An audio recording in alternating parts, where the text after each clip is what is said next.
નમસ્કાર, આપ જોઈ રહ્યા છો સ્પાર્ક ટુડે ન્યૂઝ। પાટણ જિલ્લાના રાધનપુર તાલુકાના જેતલપુરા ગામે શ્રી રામચંદ્ર ભગવાનનું મંદિર બનાવી સમગ્ર ગ્રામજનો દ્વારા ભવ્ય ત્રિદિવસીય પુનઃ પ્રાણ પ્રતિષ્ઠા મહોત્સવના બીજા દિવસે શોભાયાત્રા નીકળી હતી, જેમાં મોટી સંખ્યામાં સાધુ સંતો અન્ય મહાનુભાવો ઉપસ્થિત રહ્યા હતા। આ પ્રસંગે સમગ્ર ગામની અંદર ભક્તિમય વાતાવરણ બન્યું હતું। આવેલા સાધુ સંતો અને મહેમાનોનું ગ્રામ લોકો દ્વારા ભવ્ય સ્વાગત કરવામાં આવ્યું। 3 દિવસના ભવ્ય પુનઃ પ્રાણ પ્રતિષ્ઠાના બીજા દિવસે સમગ્ર ગ્રામજનો અને બહારથી પધારેલા મહેમાનોની સાથે ભોજન પ્રસાદ લઈ પાવન થયા હતા। તમામ જે લોકો છે તેમને આશીર્વચન લઈ અને ગામના લોકો દ્વારા સરસ મજાનું આયોજન કરવામાં આવ્યું હતું।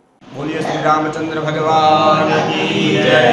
પરમાત્મા શ્રી રામચંદ્ર ભગવાનની અહીંયા પુનઃ પ્રાણ પ્રતિષ્ઠા મહોત્સવ ઉજવાઈ રહ્યો છે। ચૈત્ર સુદ 7મ 8મ અને 9મ જે રામનવમીના પવિત્ર મહોત્સવના દિવસે જ અહીંયા ભગવાન રામચંદ્ર ભગવાનની પુનઃ પ્રતિષ્ઠા ગામ જેતલપુરા, તાલુકો રાધનપુર અને જિલ્લો પાટણની અંદર પરમાત્મા નારાયણ સ્વરૂપ શ્રી રામચંદ્ર ભગવાનની પ્રતિષ્ઠા મહોત્સવ ઉજવાઈ રહ્યો છે। એની અંદર સમસ્ત ગ્રામજનો, સરપંચશ્રી, ડેલિગેટ તથા ગામના મુખ્ય મુરબ્બીઓ સાથે મળી અને ખૂબ ઉત્સાહભેર પરમાત્મા રામચંદ્ર ભગવાનની પ્રતિષ્ઠા કર્મ કરી રહ્યા છે।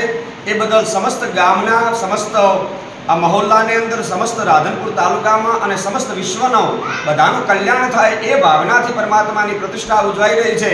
તો સૌ સાથે મળી ખૂબ ઉત્સાહભેર આ પ્રતિષ્ઠા કરી રહ્યા છીએ। જય શ્રી રામ।